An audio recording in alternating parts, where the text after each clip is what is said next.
I want you to do me a favor. I want you to think of someone that you define as being very successful. So maybe Oprah Winfrey, Warren Buffett, Elon Musk, whoever it is, but you've defined this person as someone that's very successful. Now, what do you think that they have in common with you and me? The one thing they have in common is we all have 1,440 minutes in a day. So today I want to talk to you about time management and the essential components of time management. How can we manage our time so we're actually being successful? Well, the first thing to understand is we don't manage time, we manage tasks. So since we all have the same 1,440 minutes in a day, it's really how we're using those is what's determining success.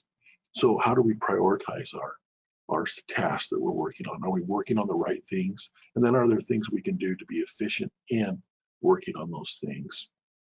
So one of the ways that is often touted is something called the time management matrix that Stephen Covey presented to the world.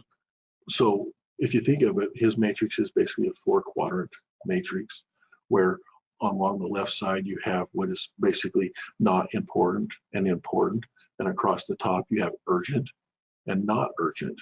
So if you think about things that are both important and urgent, these are things that need to get done and be done right now. So these are kind of the essential things you need to be working on. But if you actually think about things that you're working on mostly, they probably fall into the urgent but not important, such as emails. But then if you also think about what are the things in long term in your life that are really important, often they fall into the quadrant or the second quadrant of important but not urgent. Those things often get neglected. And it's important to understand this because the driver here is the urgency. And if you don't have a sense of urgency, often we're not working on those things. However, the things that are most important to us often fall into that bucket of not urgent, so they get neglected. So it's really important to understand that if you look at time and the concepts of this matrix, you're really learning how to prioritize things. But the thing is you're not creating time, you're just prioritizing. So really you have to take things and move them around, and you're going to give up time on different aspects of your life. So is there a way you could actually kind of create time? Well, there is. When you look at these tasks, I want you to look at them in the concept of what I call return on investment or return on time investment. So you have a task that needs to get accomplished. Well, I want you to kind of have a thought process when you think of these tasks, okay? First of all, is it a task that needs to be done? Have you really just told yourself a story that this is something that needs to get done? And the reality of it is you can just ignore it or eliminate it from your life. There probably is quite a few of these tasks. So get rid of them, identify them and get rid of them. The next thing I want you to do, if the task you're thinking about doesn't fall into this elimination, then I want you to think about, can you automate it? So a good example of that is how much time you spend paying bills. If you set up auto bill pay, you basically have automated that task.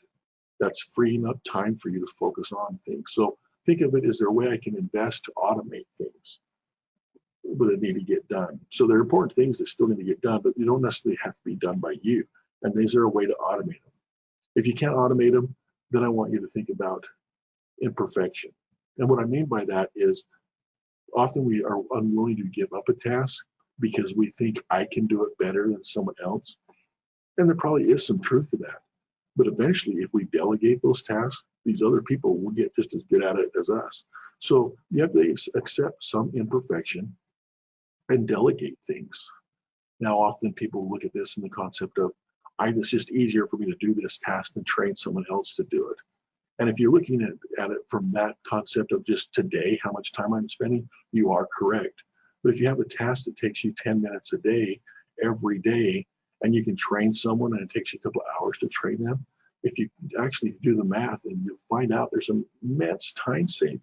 So think about your task, and is it a task you can actually delegate to someone else? Next thing is the task is not ready to be attacked yet. So meaning it's important, but the time is just not right. Then what you do is you basically say, I'm going to procrastinate. And it's okay to procrastinate, because what you're going to do is you're going to put that task to the side, and you're going to come back at a later date, and you're going to kind of run it through this funnel again. And eventually the funnel, that task will either become something you're like, you know what, I've done this 1,000 times, it's never getting done, and it seems to be okay. The life goes on, and I've never done this task. So I'm going to eliminate it, or you may figure out a way to automate it, or you may be able to find a way to delegate it. But if it's something you can't really just procrastinate and you need to get done, then it's really time to focus and get the task done. So this is a task you can't eliminate, you can't automate, you can't delegate, you can't procrastinate, and so it needs to get done. And only you can do it.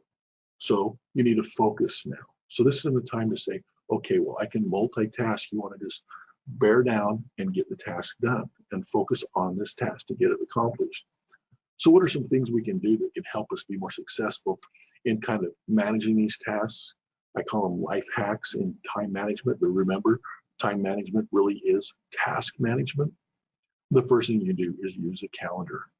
You can tell so much about an individual by simply saying, let me see your calendar. If someone shows me their calendar and it's blank, I know they're not very successful. It's really simple. If you're not planning how you're going to approach life, then life is going to basically plan it for you. And life is not interested in your success. So first of all, if you want to manage time, you've got to use a calendar, whether it be a digital electronic calendar or the good old-fashioned paper calendar. It's up to you, but you've got to use a calendar and schedule out your task and your day so that you're being efficient in the time that you have been given. Next thing is you need what I call own the day. So what that means is at the beginning of the day, you look at your calendar and go, what are the things on here that I have to get done? Are there things on here that I don't need to do that I can take off of my calendar? And really, you need to own the day and make sure, A, if it's on your calendar, it's important, it needs to get done. And B, then get it done. It's that simple. So own the day. The next thing is related to sleep, exercise, and eating healthy. It's very important you get 7 to 8 hours of sleep, you exercise regularly, and you have a healthy diet. And why this is so important in time management is because it's about efficiency. So being well rested and well fed, you're going to have the mental capacity to be more efficient. So you're going to be able to complete these tasks quicker. So when you get that task, you know you've got to focus on and get it done. If you're well rested, well fed, you're going to be able to accomplish that task quicker. Also, you're going to make better decisions. So when you run the day, you're actually using the process, and you're actually going to make better decisions on what it is that you need to do and do when, and what you can eliminate. Next thing is get an early start. You can accomplish so much in the morning. So if you have important tasks that you want to get done, we all know that if those things are at the end of the day, there's so many interferences in life that it's really hard to be successful. So if you really want to accomplish things, get up early and get those things done. That way you're not distracted, you're well rested, and you can really provide the mental focus that you need to get them done efficiently. The next thing is don't get bogged down on the details. It's very easy to just say, oh, I need this and that, all these details I don't really have at hand. And it's really easy to kind of tell yourself that I just can't move forward yet, or it really slows you down. So act upon the information you have. Don't get bogged down on details. Another thing you do is turn habits or turn essential tasks into habits. So back to working out, okay? To be efficient, the simple thing you can do is always work out at the same time. And that's going to create these habits where your body's just kind of popping out of bed, saying, oh, time to go work out. And you're not really putting any thought process into this. And so you're basically just creating a method of being more efficient. Another thing you can do is batch common tasks. So if you have certain things you need to do and you're in the mindset of doing them, it's important to do them all at the same time. So if you end up having to pay your bills, do you pay one bill and then go about your day and do another bill? No, it's much more efficient with your time to actually batch things together like that. Now, the last two I want to tell you are probably two of the biggest things you can do right now that's going to have the biggest impact on your life and your time management. The next one is turn off the email notification. So notifications, turn them off. Don't notifications on your phone, notifications on your email. All that is someone else saying, I've got a problem I need you to address. So turn those things off, because all that does is distract from you and changes your focus to work on someone else's task.